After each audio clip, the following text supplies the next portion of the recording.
इयत्ता 7वी माध्यम मराठी विषय गणित घटक 6 घातांक या पाठामध्ये आज आपण घातांकाबद्दल माहिती पाहणार आहोत. लेखन घातांकाचे व वाचन या बाबी पाहणार आहोत.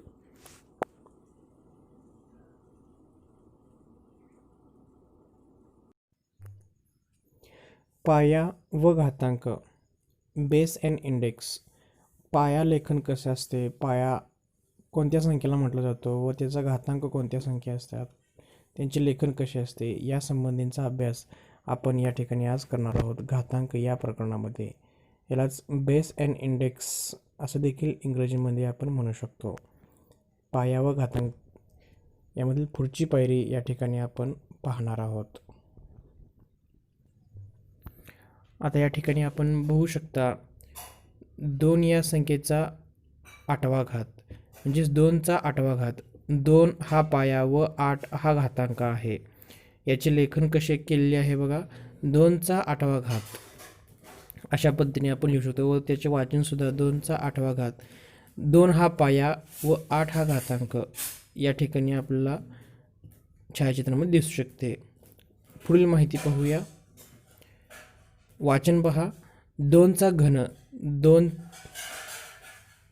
या संख्येच्या वरील बाजूमध्ये जर 3 ही संख्या असेल किंवा कोणत्याही संख्येच्या वरती जर 3 संख्या घातांकाच्या स्वरूपात असेल तर त्याचा घन अशा स्वरूपामध्ये आपण उच्चार करतो, वापर करतो. 2चा घन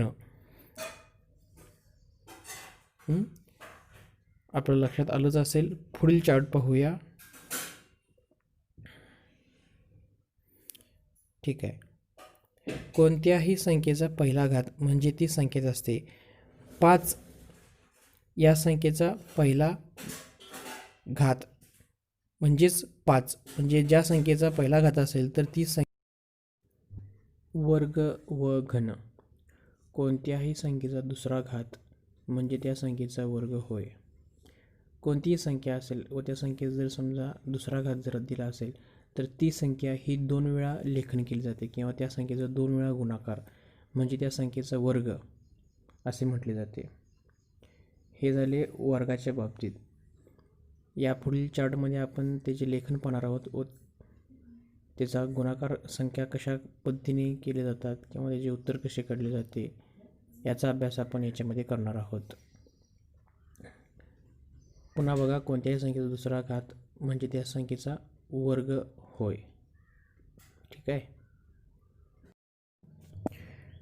पुढील तक्त्यामध्ये आता आपण पाहणार आहोत की वर्गसंख्या या कशा लेखन केले जातात, त्यांची मांडणी कशी असते या संदर्भात आपण माहिती पाहणार आहोत. आपण आपल्या वहीमध्ये हे सर्व मुद्दे नोंद करून घ्यायचे आहेत. ठीक आहे. पहा. वर्गसंख्या कशा स्वरूपामध्ये दिलेली आहेत. 4चा वर्ग बरोबर 4 गुणिले 4 म्हणजे 16 म्हणजे 4चा वर्ग जर असेल तर ती संख्या ही 2 वेळा गुणाकार स्वरूपामध्ये लिहिली जाते. दुसरं उदाहरण बघा. 3चा वर्ग म्हणजे 3 गुणिले 3 बरोबर 9. तिसरं 14चा वर्ग म्हणजे 14 गुणिले 14 बरोबर 196. चौथा उदाहरण बघा. 5चा वर्ग बरोबर 5 गुणिले 5 25. 5चं उदाहरण 6चा वर्ग म्हणजे 6 गुणिले 6 बरोबर 36. 7चा वर्ग 7 गुणिले 7 7 7 49. 8चा वर्ग 8 8 64. 11चा वर्ग बघा 11 गुणिले 11 म्हणजे 121. 2चा वर्ग म्हणजे 2 गुणिले 2 बरोबर 4 आलेला या ठिकाणी. आणि 9चा वर्ग म्हणजे 9 गुणिले 9 बरोबर 81. 9 9 81. वर्गसंख्येमध्ये आपल्याला या ठिकाणी एक बाब लक्षात येईल आपल्या सर्वांच्या की वर्गसंख्या जर असेल तर ती संख्या ही 2 वेळेला लेखन केली जाते गुणाकार स्वरूपात आणि त्याच संख्येनं गुणलं जातं व येणारं उत्तर त्या ठिकाणी ती वर्गसंख्या म्हणून लेखन केलं जातं.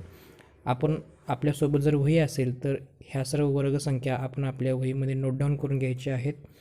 उदाहरण सोडवत असताना आपल्या या सर्व संख्या आपल्याला अभ्यासाला येत असतील तर ते आपल्याला फायदेशीर होणार आहे. पुन्हा एकदा आपण चार्ट या ठिकाणी बघायचा आहे. 4चा वर्ग 3चा वर्ग या ठिकाणी जर आपल्याला पाढेपाठ असतील किंवा गणितीय क्रिया जर आपल्याला सोप्या कराव्याशा जर वाटत असतील तर पाढेपाठ असणे खूप गरजेचे आहे. जर पाढेपाठ असतील तर आपल्याला ह्या गणितीय क्रिया करणे अतिशय सोपे जाते. म्हणून किमान 2 पासून 20 पर्यंत पाढेपाठ असणे आवश्यक आहे. ठीक आहे. पुढील चार्टमध्ये आपण दुसरा भाग पाहणार आहोत, घनसंख्या. ठीक आहे. आता आपण या ठिकाणी घनसंख्या पाहणार आहोत. कोणत्याही संख्येचा तिसरा घात म्हणजे त्या संख्येचं घन होय. 3 हा पाया आहे व त्याचा घातांकसुद्धा 3 आहे. म्हणजे 3 गुणिले 3 गुणिले 3 बरोबर 27. म्हणजे घात जर असेल तर ती संख्या 3 वेळा गुणाकार स्वरूपात राहायची. खाली बघा, 1चा घन म्हणजे 1 या संख्येचा 3 वेळा गुणाकार आणि योगायोगानं म्हणा किंवा 1 गुणिले 1 गुणिले 1 म्हटलं की 1च येतं. 4चा तिसरा घात 4 गुणिले 4 गुणिले 4 बरोबर 64. 2चा तिसरा घात बरोबर 2 गुणिले 2 गुणिले 2 8. अशा प्रकारे आपल्याला उत्तर मिळू शकतात. ठीक आहे. पुढील उदाहरणं देखील आपण पाहणार आहोत. घातांक वाचन. घातांकांचे वाचन कसे करावे हे आपण पुढील घटकामध्ये पाहणार आहोत. वेगवेगळ्या पद्धतीने अंक येत असतात. त्यांचा घातांक कोणत्या स्वरूपात असतो, वर्ग किंवा घन स्वरूपात असतो, तर त्याचे नेमके वाचन कशा स्वरूपात करायचे हे आपण घातांक वाचन या घटकामध्ये पाहणार आहोत. आपण आपल्या वहीमध्ये हे सर्व घातांक वाचन नोंद करून घ्यायचे आहेत.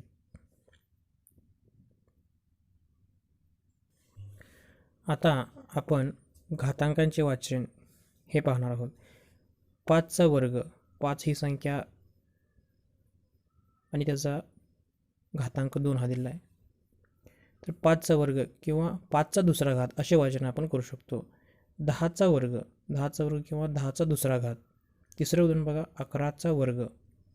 11 हा घातांक असेल, 11 आणि 2 ही संख्या वर्ग स्वरूपात असेल तर 11चा वर्ग म्हणजे 11चा दुसरा घात असं वाचन या ठिकाणी होऊ शकतं.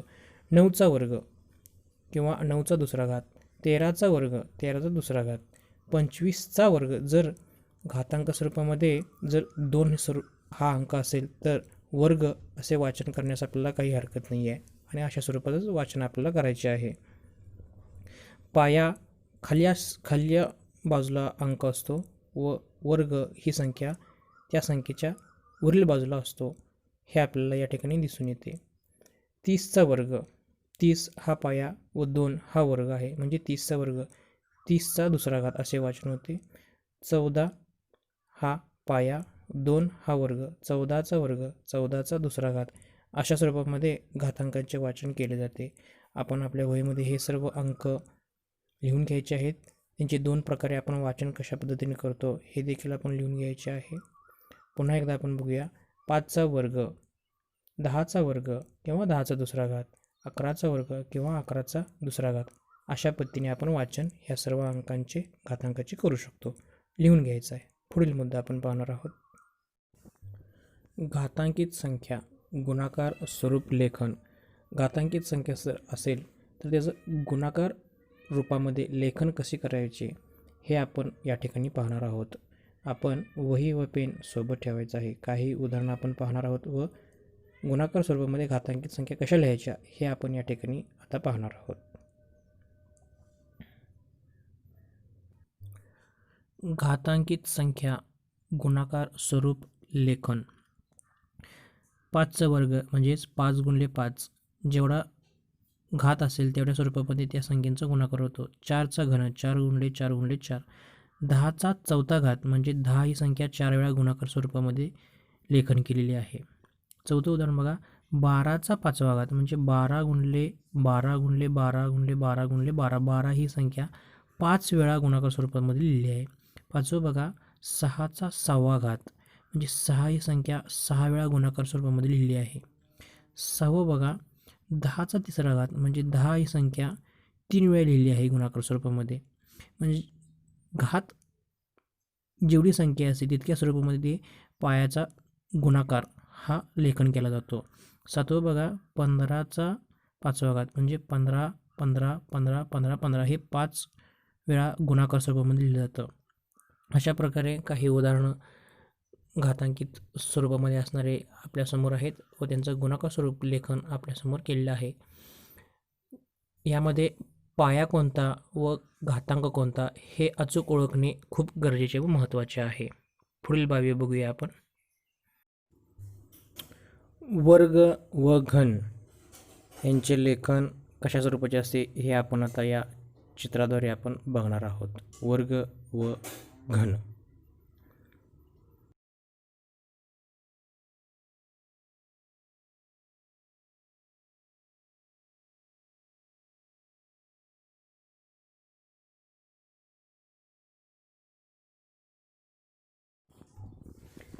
आता आपण वर्ग व घन याबद्दल थोडीशी माहिती घेऊया. आपल्याला दिसत असेल की 3चा वर्ग म्हणजे त्याचे लेखन बघा. 3चा वर्ग बरोबर 3 गुणिले 3. याचे वाचन कसे केले जाते बघा. 3चा वर्ग किंवा 3चा दुसरा घात असं सुद्धा म्हटलं जातं. हे झाले वर्गाच्या बाबतीत. आणि घन क्यूबच्या बाबतीत बघा. 3चा घन म्हणजे त्याचे लेखन कशी गुणाकार स्वरूपामध्ये केले जाते बघा. 3चा घन जर असेल तर 5 गुणिले 5 गुणिले 5 म्हणजे 5 ही संख्या 3 वेळा गुणाकार स्वरूपामध्ये लिहिली जाते. 5 घनचे वाचन म्हणजे 5चा तिसरा घात किंवा 5चा घन असे सुद्धा केले जाते. यामधील दोन फरक आपल्याला लक्षात आले असतील. वर्ग म्हणजे ती संख्या 2 वेळा गुणाकार स्वरूपामध्ये लेखन केले जाते व घन म्हणजे ती संख्या 3 वेळा गुणाकार स्वरूपामध्ये लेखन केले जाते. त्यांचे वाचन 2 जर असेल तर वर्ग म्हटले जाते व 3 जर असेल तर घन म्हटले जाते. वर्ग जर असेल तर दुसरा घात, 3 असेल तर तिसरा घात अशा स्वरूपामध्ये त्याचे लेखन वाचन केले जाते. ही बाब आपण आपल्या वहीमध्ये लिहून घ्यायची आहे, नोट डाऊन करून घ्यायची आहे. ज्यावेळेला आपण ह्या संदर्भातली उदाहरणे सोडणार आहोत त्यावेळेला ह्या बाबींचा आपल्याला गरज लागणार आहे. ठीक आहे. घातांकाचे काही नियम आपण या ठिकाणी बघूया. 1. घातांक लेखन रेषेला अचूक लिहिणे आवश्यक असते. जर खालवर जर संख्या जर झाली तर घातांक लेखन हे अचूक समजले जात नाही, तर ते अचूक लिहिणे खूप गरजेचे आहे. दुसरा नियम पहा. घातांक अचूक गुणाकार स्वरूपात लिहिणे हे देखील खूप गरजेचे आहे आणि आवश्यक असते. तिसरा नियम बघा. वर्गसंख्या व घनसंख्यामधील फरक समजावून घ्यावा. वर्गसंख्या जर असेल तर 2 हा अंकला जातो, जर घन असेल तर 3 हा अंकला जातो. हे महत्त्वाचं आहे. पाया व घातांकामधील फरक समजून घेणे हे देखील महत्त्वाचे आहे. पाया ही खालची संख्या असते व घातांक हा वरील संख्या असतो. ह्या दोन बाबी पाया व घातांकामधील समजून घेणे महत्त्वाचे असते. हे 3 नियम जर आपण घातांकाच्या प्रकरणामध्ये जर आपण अभ्यासला अचूकतेने तर आपल्याला हे प्रकरण अतिशय चांगल्या पद्धतीने समजू शकेल. तर आपण आपल्या वहीमध्ये हे 3 नियम आपल्याला अभ्यासाकरता जे महत्त्वाचे आहेत ते आपण आपल्या वहीमध्ये नोट डाऊन करून घ्यायचे आहेत. ज्या वेळेला उदाहरणे सोडवायची असतील त्यावेळेला ते आपल्याला उपयोगी पडणार आहेत.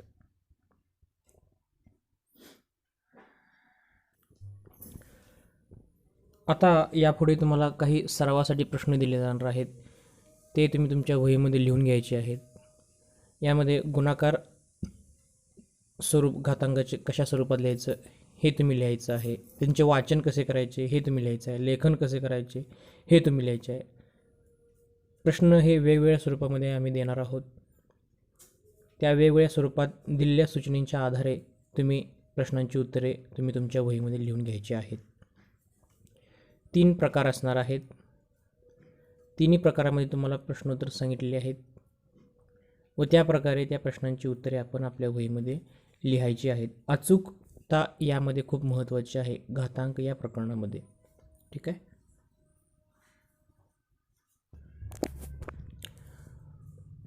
या छायाचित्रामध्ये आपल्याला काही उदाहरणे आपल्यासमोर दिली आहेत. त्यामध्ये पाया व घातांक हे आपण लिहायचे आहेत. पहिलं उदाहरण बघा. 1चा वर्ग. याच्यामध्ये पाया कोणता असणार आहे हे तुम्ही लिहायचं आहे. घातांक कोणता असणार आहे हे तुम्ही लिहायचं आहे. 4चा वर्ग. पाया कोणता असणार आहे व घातांक कोणता असणार आहे ते लिहायचं आहे. तिसरं 6चा तिसरा घात. पाया कोणता असणार आहे व घातांक या ठिकाणी दिलेला आहे. 8चा घन. 8 पाया दिलेला आहे. घातांक किती असणार आहे संख्या हे आपण लिहायचं आहे. 5वं बघा. 9चा वर्ग. पाया 9 दिला आहे व घातांक कोणता असणार आहे, संख्या कोणती असणार आहे हे ज्या त्या चौकटीमध्ये लिहायचं आहे. जवळपास संख्या आपल्याला दिलेल्या आहेत. त्यामध्ये अचूकता आपण तपासून पाया व घातांक असणाऱ्या संख्या योग्य त्या रिकाम्या जागी आपण भरायच्या आहेत. 5 उदाहरणं आपल्याला दिलेली आहेत. याच्यावरून आपल्याला पाया कोणता व घातांक कोणता हे आपल्याला कितपत ज्ञात झालेलं आहे हे याच्यावरून आम्हाला समजेल. आपण आपल्या वहीमध्ये ही उदाहरणे लिहून घ्यायची आहेत. पुढील उदाहरण देखील आपण पाहणार आहोत. घातांकांचे लेखन. घातांकांचे लेखन करत असताना काही उदाहरणं आपल्यासमोर या छायाचित्रामध्ये दिली आहेत. एकूण 14 उदाहरणे आहेत. आपण ह्याच्या अगोदर पाहिलं असेलच की पाया व घातांक हे जर आपल्याला जर समजलं, कोणती संख्या पायामध्ये आहे व कोणती संख्या घातांकमध्ये असेल हे जर आपल्याला समजलं तर आपलं त्यांचं लेखन हे अचूक स्वरूपामध्ये करता येऊ शकतं. पहिलं उदाहरण बघा. 4 हा पाया आहे व 2 ही संख्या वर्ग आहे किंवा 2 असेल तर वर्ग हे म्हटलं जातं. म्हणजे त्याचे लेखन हे कसे होणार हे एक फक्त मी तुम्हाला उदाहरण सांगत आहे.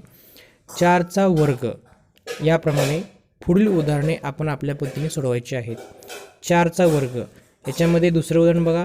10 आणि 5 या दोन संख्या आपल्यासमोर आलेल्या आहेत.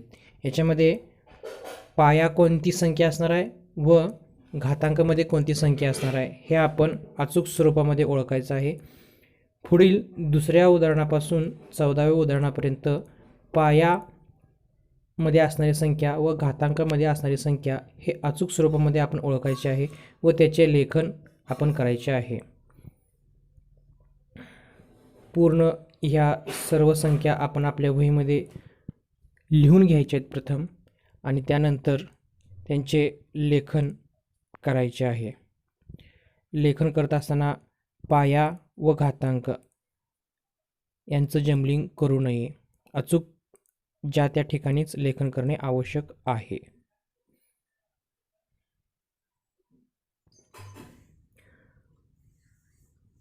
प्रश्न किंमत काढा. यामध्ये 10चा वर्ग हा एक घातांक दिला आहे व त्याची किंमत काढायची आहे. यामध्ये पाया व घातांक स्वरूपातला अंक किंवा ती संख्या हे ओळखणे खूप गरजेचे आहे. ते जर ओळखलं तर आपल्याला गुणाकार स्वरूप आपल्याला अचूकपणे लेखन करता येतं व त्याची आपल्याला किंमत काढता येते. पहिलं उदाहरण मी आपल्याला तोंडी सांगतोय, आपण अचूकतेने नीट लक्षपूर्वक ऐकायचं आहे. पहिलं उदाहरण बघा. 10चा वर्ग. 10चा वर्ग म्हणजे 10 ही संख्या 2 वेळा गुणाकार स्वरूपामध्ये लेखन करणे आवश्यक आहे व ते या ठिकाणी केलेलं आहे. 10 गुणिले 10 म्हणजे 100 म्हणजे पहिल्याचं उत्तर येणार आहे 10चा वर्ग म्हणजे 100. अशाच पद्धतीने खालील असणारे उदाहरणंसुद्धा आपण अशाच पद्धतीने सोडवायचे आहेत. पाया असणारी संख्या कोणती व घातांक स्वरूपात असणारी संख्या कोणती हे ओळखणे गरजेचे आहे. पाया असणारी संख्या ही घातांकात असणाऱ्या स्वरूपाच्या संख्येच्या प्रमाणामध्ये लेखन करून घ्यावी व त्याचा गुणाकार चिन्हामध्ये रूपांतर करावं व त्याचा गुणाकार करून किंमत काढावी हे याच्यामध्ये अपेक्षित आहे. आपण वहीमध्ये या सर्व गोष्टी नोंद करून घ्यायच्या आहेत. स्वाध्याय 1. घातांकित संख्या लेखन असे 10 उदाहरण लिहायचे आहेत. घातांकित संख्या लेखन आपण आपल्या मनाच्या पद्धतीनं 10 उदाहरणे आपण लिहायची आहेत. दुसरा प्रश्न याच्यामध्ये पाया व घातांक असणारी सारणी स्वतःहून तयार करायची आहेत. पाया व घातांक असणारी सारणी आपण स्वतः तयार करायची आहे. याच्यासाठी तुम्हाला चौकट करावे लागेल विशिष्ट प्रकारचे आणि त्याच्यामध्ये पाया व घातांक असणारी सारणी स्वतःहून आपल्याला तयार करावी लागेल. स्वाध्यायामध्ये हे 2 प्रश्न आहेत. आणखीन देखील आपण प्रश्न पाहणार आहोत. घातांक हे प्रकरण बऱ्यापैकी आपल्याला समजलं असेलच अशी अपेक्षा करूया व सर्व उदाहरणे आपण सोडवायची आहेत. सराव संच 26. प्रश्न सारणी पूर्ण करणे. सर्व प्रश्न सोडवणे. पान नंबर 44 वरील ही सारणी आहे. ही सारणी आपण आपल्या वहीमध्ये अचूकपणे आखून घ्यायची आहे व त्याच्यामध्ये अनुक्रम नंबर, घातांकित संख्या, पाया, घातांक, गुणाकार स्वरूप व किंमत ह्या सर्व बाबी याच्यामध्ये भरायच्या आहेत व अशा तऱ्हेने सराव संच 26 अचूकतेने पूर्ण करायचं आहे. सराव संच दिलेला आहे.